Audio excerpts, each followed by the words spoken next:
Hello there, and welcome to What's the Point? A question we should all be asking ourselves, and the podcast by brand architect Bill Ellis that will help you discover, clarify, and live your purpose.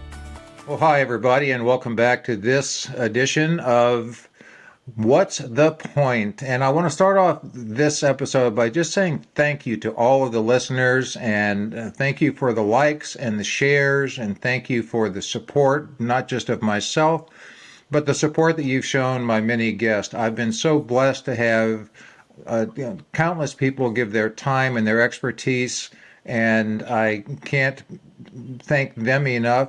But I've had brilliant guests, and I've got another brilliant guest today to share her story with you. Tambry Harris, hello and welcome. Hello.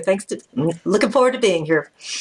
Well, we're looking forward to hearing you. So, Tambry Harris is just one of the many guests I've had that's very hard to give a succinct introduction to because she is so diverse and so multi-layered and multifaceted in what she does and where she's been. So I'll say this, Tambry is a transformational coach. She's an ally. She's an author, a speaker. She's a life coach, and she's a survivor. And if you roll all of that together, what Tambry does is takes her experience and gifts it to the world. Is that fair, Tambry? That's very generous of you. Thank you. That is my intention. Yes. Well, that's good. So there's two primary aspects of Tambry, as I understand it, and I'm going to get her to explain it here in just a minute. But one is the business person route, where you've been in business for 30 plus years with great experience and great results. And the other is the realization of the impact of some childhood trauma had on you and how that's led you to not only enrich yourself, but to share your learnings with others. So let me start, if it's okay with you, with just the business side and how you kind of evolved into the business that you were in and how that's grown to where you are today. Okay. Yeah. And I think about the title of your podcast, What's the Point? And I was reflecting on our time together today, and my high school quote was, "You make a living by what you get. You make a life by what you give." Nice. And I think about that. So here, this little 18-year-old spirit already had a sense of wanting to do something with her life. Mm-hmm. I went away to college and fell in love with psychology. And so then you get an undergrad in psychology, and you know that what's next is a graduate degree. And so I, earned my master's in something called industrial organizational psychology, which is applied psychology to the workforce. And I had a father who was very anti-corporate America. And so my goal was to make it better, to bring myself and my gifts and my education to bear to help it make it better for everyone at the organization. And so another portion of who I was and still am is I was a huge striver. And so I'm like, always striving for that next job or that next, company, whatever. And so to your point, I did just kind of moved very quickly into, I got a great job while I was working as a graduate student, and then went straight from there to a consulting firm and then straight to there to being an internal business consultant. So all of this was my attempt to build, if we're talking about purpose, my purpose was to really try and help influence the culture of these organizations through, team development, leader development, other kinds of organizational development pieces. What I didn't realize at the time was I believe I was also seeking to prove my worth through the impact I thought I could have, through, how much money I was making, all of those kind of things. And so although there was, success happening in that part of my life, it took a wake-up call for me to realize that there was a lot more underneath that was driving me and was actually leaving me empty. I was still empty in a lot of ways, even though I was seemingly, doing what everyone's kind of seeking to do in their striving life. Yeah. Let me stop you there because there's a lot to unpack, and I appreciate you sharing that. So you were fast tracking yourself and your career and influenced a good bit, I think, if I heard correctly, by your father and his kind of negative perception of the business world, the corporate world, which is valid. And but you talked about you had a purpose. You knew your purpose, or you deemed your purpose was to try to have an impact in that area, right? Was that driven by the influence of your father? Were you trying to either prove him wrong, or were you trying to just say, well, if there's something that's negative, I can have a positive impact? Probably more the latter. I really do Okay. believe that I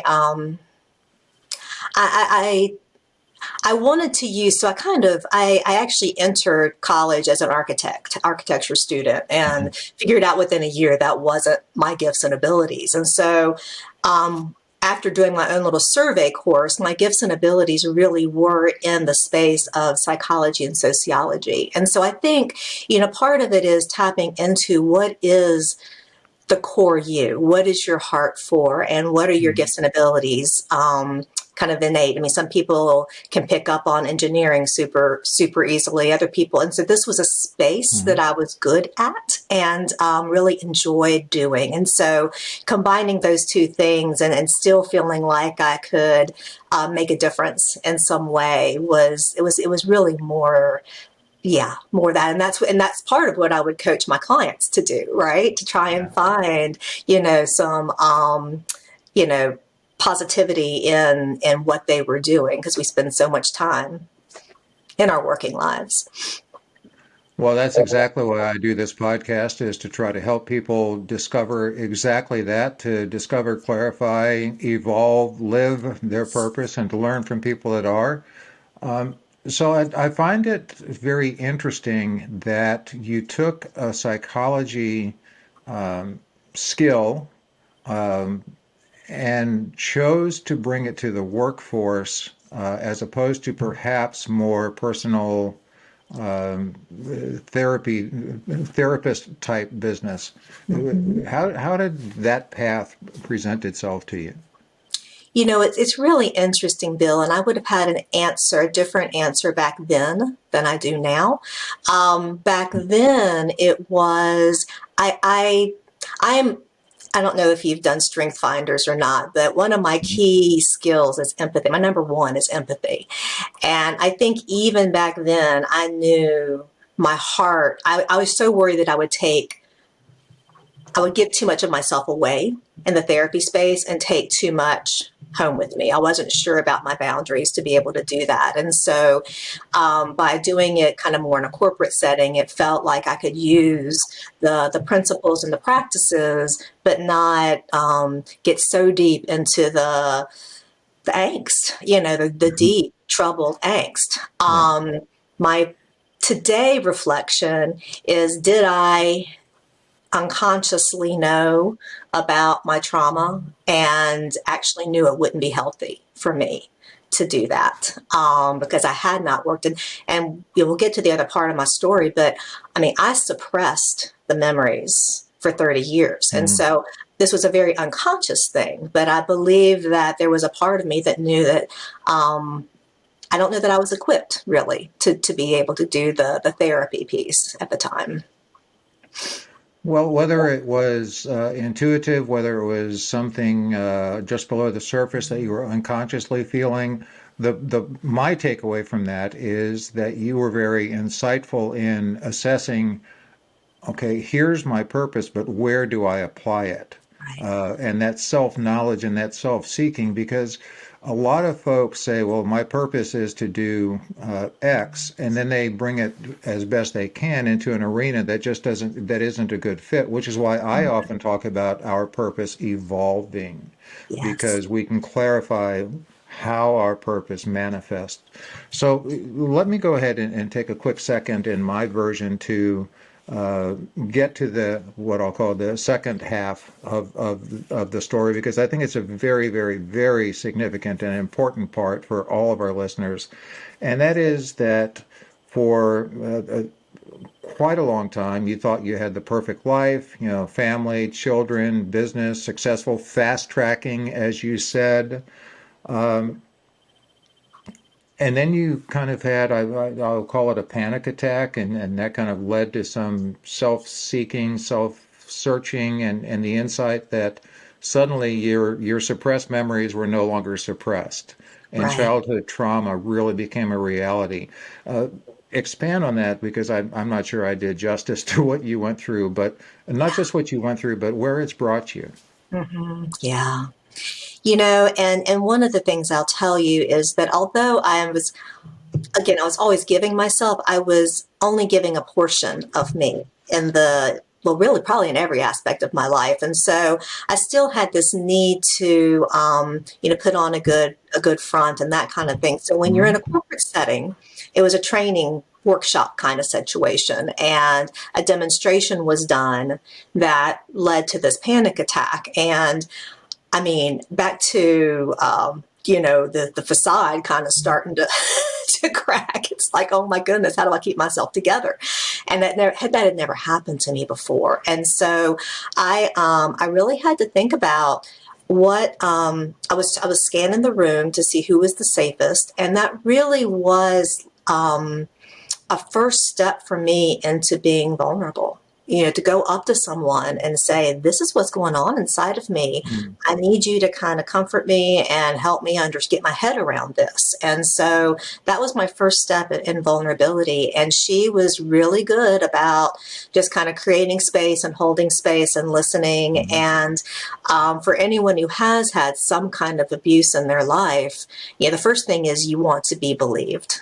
You want to be Mhm. heard. And I didn't even, again, know what exactly was going on. And so she basically said, you really need to go and go to therapy and see what was the trigger, what's really underneath this. And it took a while to peel back the layers, because there were all kinds of, there were things I sort of knew.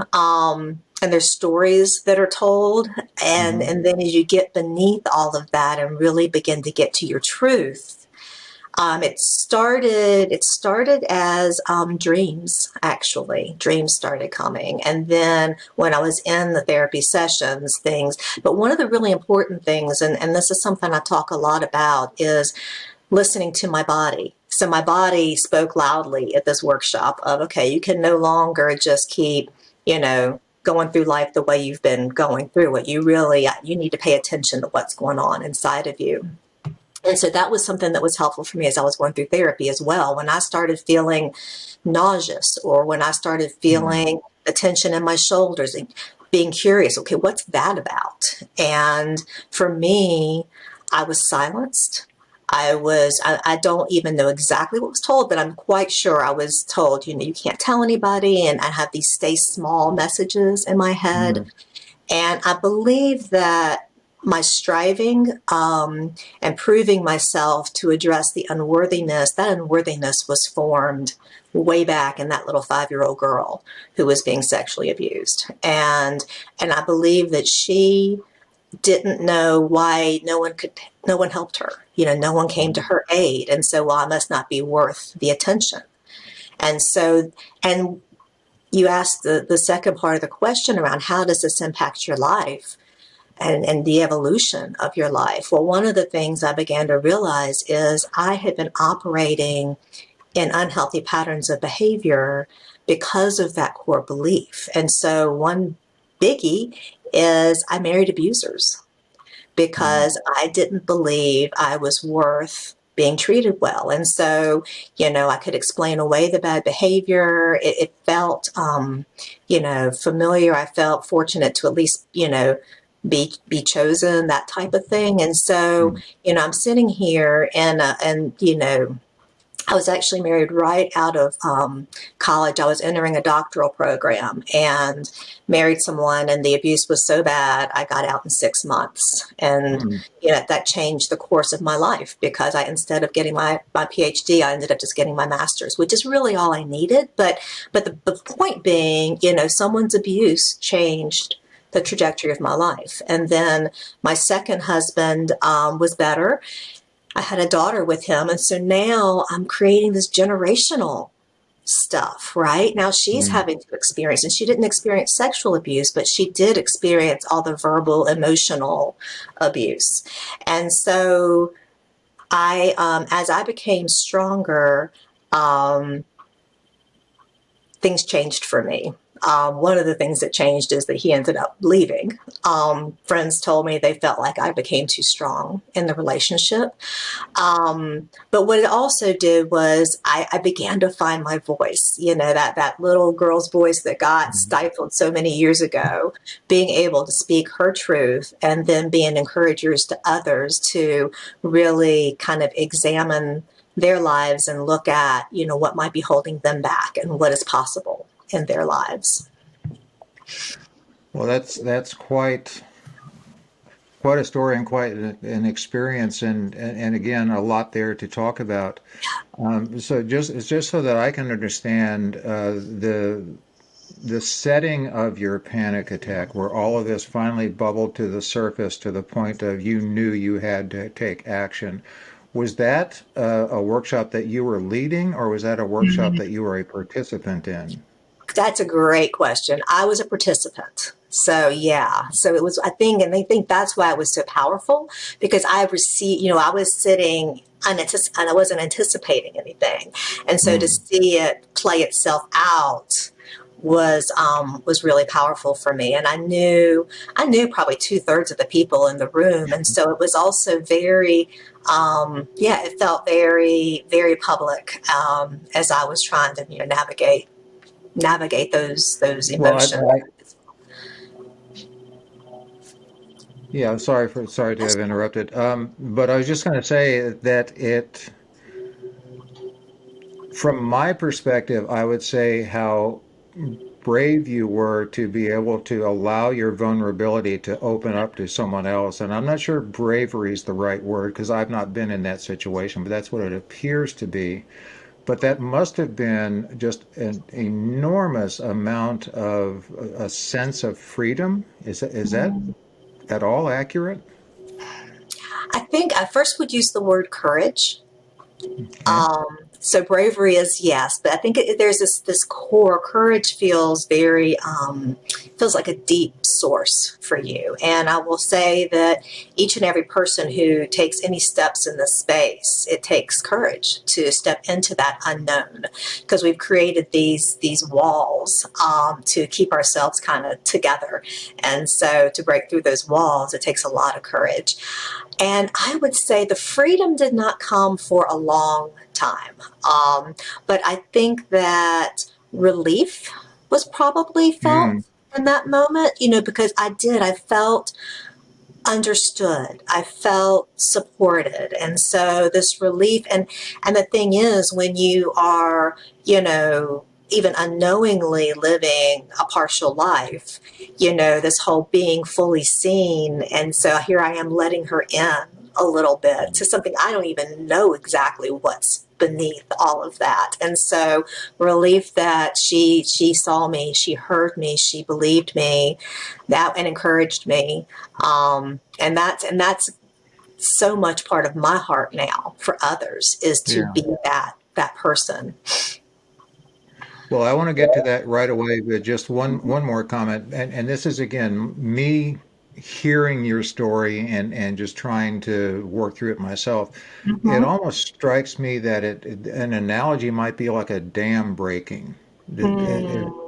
And I don't know if that's true or not, but it just seems to me like hearing you and speaking with you and listening to you that you had so much building up, and a lot of it you didn't even know the pressure was there, but the pressure was there. And to suddenly have this panic attack and the Mhm. courage and the vulnerability, it just seems, yeah, maybe freedom was too premature a word, but relief and a chance for that pressure, both recognized and hidden, to be released. Mm-hmm.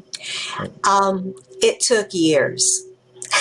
It took years to get there. And so I almost see it more like an excavation where you're kind of like Okay. lifting this rock. And then you lift that rock, and then you lift the next rock, and you keep kind of going through the layers. But there's this gem, this this piece of worth that's just waiting Mhm. to be found and to be pulled out and allowed to truly expand within you.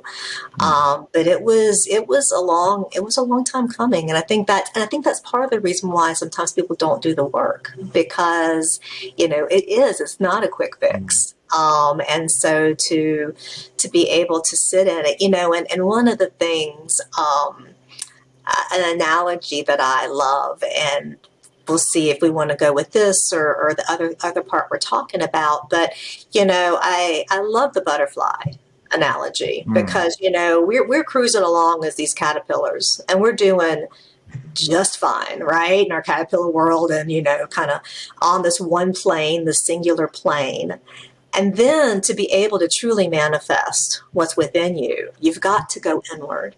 You've got to kind of cocoon and spend the time and allow it to allow all that change to happen, and give yourself that time and space. And what's really interesting about the butterfly is that it strengthens its wings by pushing out on the cocoon itself. And so that's where it gets its strength, is the pushing. Finally, once the evolution has happened, you push, and then you think about all the possibility and the potential. So I think about kind of, again, the context of your show and people seeking to find their purpose, and it's within there.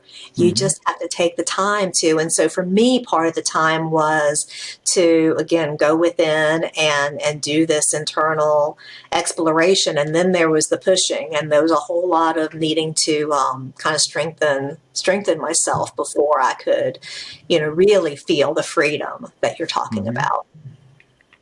Well, I love the analogy, first of all. I love that your wings are strong now. And so my guest today, everybody, is Tambry Harris. Tambry is a very successful businesswoman. She's also as a transformational coach and an ally, but she's also a life coach, a survivor, as you've just been listening to. Uh, and importantly, she has taken her experience and created an organization called Going Forward: Survivors to Thrivers. So I suspect a lot of people listening either can directly relate to this and perhaps need this, or many of us may know someone. So I want to get that out there. It strikes me, Tambry, that going it alone has to be truly frightening, and maybe not all that effective. But what you've created is an organization and a network of people that understand, and those of us that haven't been through the trauma that you've been through can't really understand. We can be empathetic, we can be sympathetic, we can try to understand, but we don't get it. So having this organization, tell us more about Going Forward and Survivors to Thrivers. And if I'm not mistaken, and all this information is in the show notes, as it always is, but I think it's survivorstothrivers.com. Correct. So check Yes. out that website for more information. But tell us more about it now, Tambry, please. I think, when we were talking about the colleague that I identified, after my panic attack, Hmm. and she encouraged me to do the therapy work. So many times you need those encouragers. You need that voice of hope in your life as you're going through the journey. And a lot of times what happens is we will do what I call the look back. So we'll go to therapy and kind of do some of that healing and that exploration work you and I were talking about. But then we then kind of move on. But we're still stuck with some of these limiting beliefs. We're still stuck with some of these unhealthy patterns. And so it takes courage, we use the word courage before, it takes courage and vulnerability to continue to unpack that and begin to really rework. I don't know how much you talk on your show about neuropathways, but it's like how our brain is wired.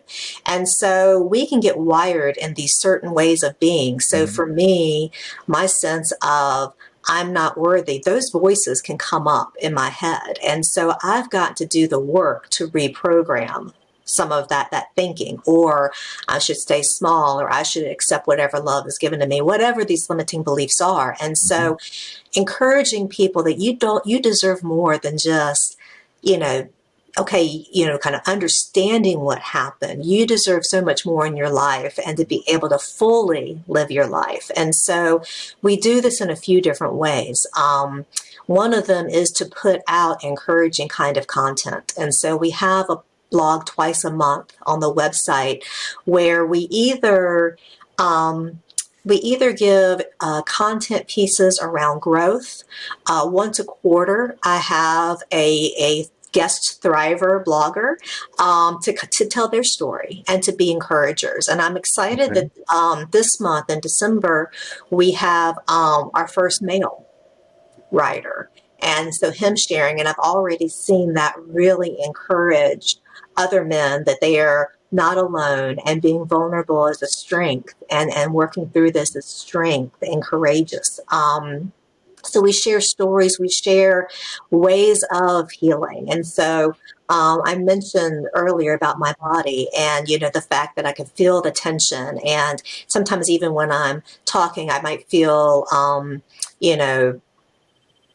something going on with my throat. And I think, again, I was silenced for so long. And so helping people get aware, increase their body awareness, and know how to breathe and manage. So we give tips like that. We give exercises to do. And these are, again, these are growth type exercises. And so what's really cool for me is that this really is using all of who I have been. So I've been a leadership coach for 30 years, and I've been a spiritual director for about 20. And I did the spiritual direction piece because I believe we are mind, body, spirit. And so being able to hold and meet the whole of a person is so valuable. And so I incorporate all these things I know. I have certifications in change management. So doing change management as an individual and really beginning to create your vision. So providing all these tools for survivors and also for supporters, which is what I heard you claim earlier. You used the word ally also. But so for supporters to see, oh, that's what my loved one is going through, or, oh, that is something I could encourage them to do. So again, we do those blogs twice a month. We have Instagram and Facebook posts daily.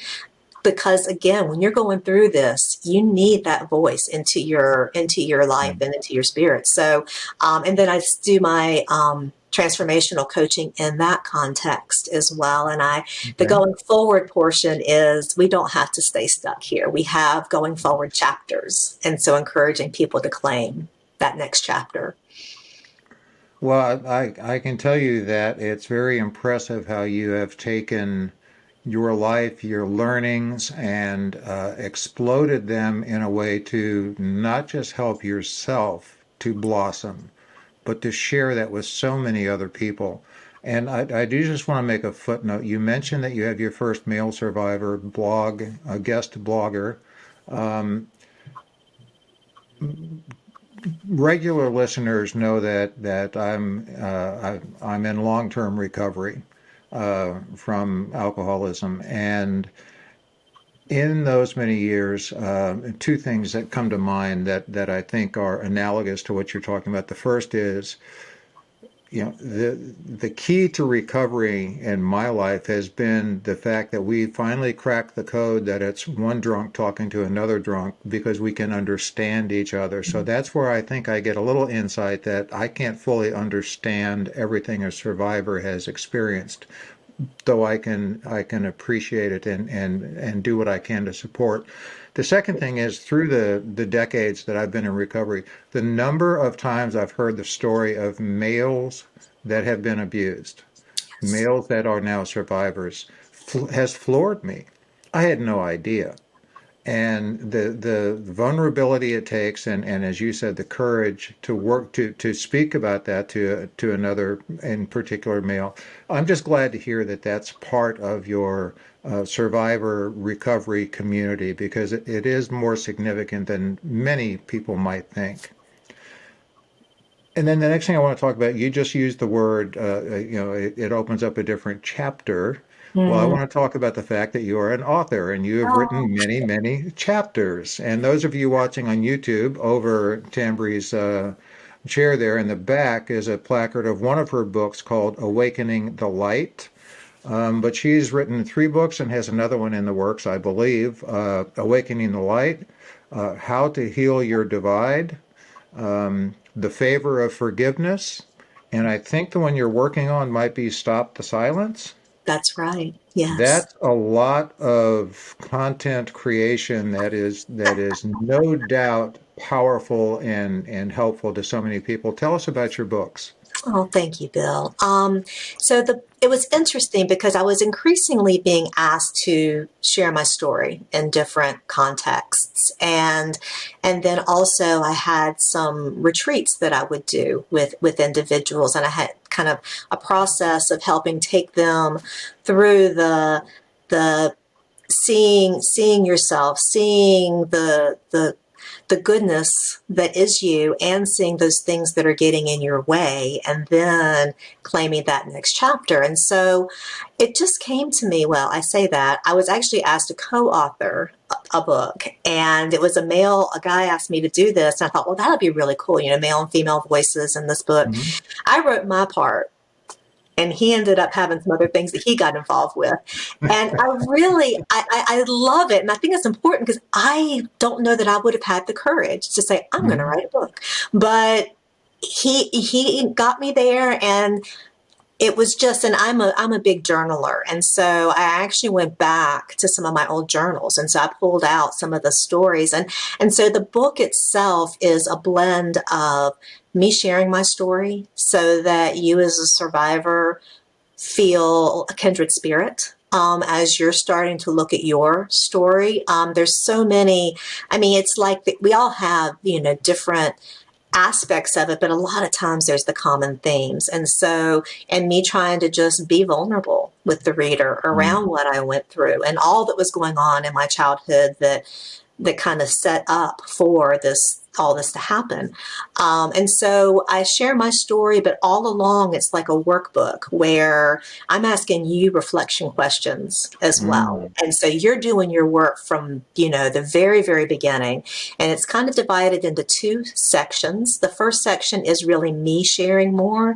The second section is really about you. And I still share some of my story in there, but it's really about you beginning to peel back those layers. And what I love is that when we did the book launch, it was launched in 2020. And when we did the book launch, I had therapists, I had doctors, medical doctors, I had people of faith, all kind of speak to the value of it in a kind of, again, a holistic approach. And so one of the things that I really, I hope that it can also be, so I had one therapist say, I want this in my office so it can be a companion piece to the work I'm doing because it's got so much great reflection in Mhm. it. I also feel like it's an opportunity for people to begin to do their work in the safety of their home at their own pace. And then it gives you a place to start kind of doing that exploration. Mhm. So that was my intent behind that. And then and it was interesting, you Let mentioned, me just oh, interrupt you just for a very quick second, just to make sure that myself and all the listeners understand. Which book is it that you're talking about that was your first? that was the Awakening the Light. So Okay. the one you see behind me. Yeah. Okay. Yeah. Just wanted to clarify. Thank you. Yeah. And actually, it was really exciting. I'll just do a little yay. It was named the 2020 Best Book finalist by American Book Fest. So I was just Fabulous. super Yeah. encouraged by that. So then I actually had an AA group that was in like a subgroup within, and they were like, this might be a resource for us to do as a group. And I thought, I love that. And with all my background, I wanted to make sure that they had like a really safe sacred space to do this work because you're getting into such hard stuff. And so I actually created a companion book called the Group Growth Guide to help Okay. any small group that would like to use the book. It's a way to facilitate conversation. And so I've broken the chapters up and or coupled chapters so that it can be a multi-week study. So that was my second book. And then I was asked to contribute to the Favor of Forgiveness. And so that was a nice. And then the other book, How to Heal Our Divides, that was a real honor because that is a huge advocacy book that's about different organizations that are trying to make a difference in their space to heal the divides that are within our culture. And so my divide, and you alluded to it a minute ago with the, how many stories you heard when you were listening to people who were in recovery. Part of my mission is to try and break the silence and shame that surrounds this topic. This is something where the victim's the one that gets blamed. And so how can we break the silence around this? And so kind of being able to bridge that divide between the victim and a society that might judge them, and also bridge the divide within yourself around, this hurt person, and then like what I was talking about, the together person you might be projecting, but how do you bridge that divide within yourself? So that was the book. And then the last one is super exciting because it's an international effort. And again, I was sought out to write a chapter in it, and it is called Stop the Silence. And it's stories from different childhood sexual abuse survivors. And we have people from Zambia and New Zealand and Egypt and the Netherlands, and all these voices worldwide are coming out to powerfully, again, stop the silence, twist the narrative around it, and encourage others to do their healing work. Yeah, and I love that. I think, and the fact that it's international and so broad in scope. And just a point of clarification, when you say to twist the narrative, just in case anyone's taking that in a negative way, it's to turn the narrative into a Thank more you. accurate and a Yes. more realistic and understanding narrative. And I say that just because, as we've talked about a little bit, both on camera and prior to, there's some things in the world that some people need some healing and some help, and some people hear the word twisted and will take it the wrong way, and that's up to them. But I just wanted to make sure that it was clear. Thank you. So there's so much here that you have created that you deliver to help people. Let me ask you to share. How can people find you? You mentioned Instagram, wherever else you are. It's going to be in the show notes, but tell us now, please, Tambry. Yes. So Instagram is Survivors to Thrivers. And then with Facebook, someone already had taken that. So I am Survivors to Thrivers Official. So Okay. those are some daily things that, daily feeds that you could tap into. And then, as you mentioned, survivorstothrivers.com is our website that has our blog. It has information about the different resources and what we do. And then I would say that I also have, it's just my transformational coaching practice. So someone who may not be a trauma survivor per se, but see themselves as, what, I know I have a vision that I want more. I want to grow more. I want to expand, and I'll need someone to help kind of guide that and or help me look at the things that are kind of getting in my Yeah. way. TambryHarris.com is my website for my transformational coaching. You can also find me on LinkedIn. I think I'm the only Tambry Harris out there. Well, what a beautiful segue. We should compliment you for the segue because you've done what I had intended to do, which is to bring us back into a broader bit of your work, because certainly the talk about survivors and recovering from trauma and everything you do there is essential and critical, and I'm so grateful that you've taken the time to share that with us. But the bigger point of this show here is that we can evolve, we can grow, we can discover, we can gain insight. So when you talk about being a transformational coach, that Yes. also lends itself perfectly to my whole reason for doing this show. And what I love is you describe your transformation, your transformational coaching as rethink what is possible. Mhm. And that's brilliant. Thank Uh, you. expand on that, would you please? hmm I think, again, part of it, it could be a few different things. Part of it is back to your definition of success. Really think about how you want to define success and maybe, expanding that, or given, we live in our different decades lead us to doing different things. And so for this decade, for this next chapter, what would you want? What would you like to rethink? And then the other piece is, again, I think most people, everyone I've ever met, we have these beliefs that might hold us back, and so it might Mhm. be a yeah, but, or maybe, Mhm. and so really having someone to be able to ask the question and be curious with you and kind of push you a little bit to think outside your comfort zone or your normal way of thinking, to think about, okay, maybe it's not all. Mhm. And so really helping people expand both their vision of what they would want for their life. And I also mentioned, the holistic view, because I think sometimes we get so hyper focused on certain specific achievements, but how sustainable are they? And you can truly live in a sustainable way versus just, talked about earlier, the quick acceleration that I experienced. Mhm. One thing I didn't say was when I left corporate America over 15 years ago, I was exhausted. I had to go through this, like I call my detox period from that. I had been running on adrenaline for so long and very little sleep. And so, really trying to help people think about what's possible for you and how do you sustain, a healthy balance to Mhm. maintain that. Yeah. It's interesting that you mentioned that because there's just so much to unpack when you talk. I mean, this is brilliant. Um, You know, you have so many certifications. One of which is the Myers-Briggs personality type indicator, and I'm certified in we're kind of like in that regard kissing cousins. I'm certified in extended disc, which is more focused on behavior versus maybe the personality, but they're again so close and all come from Carl Jung's work.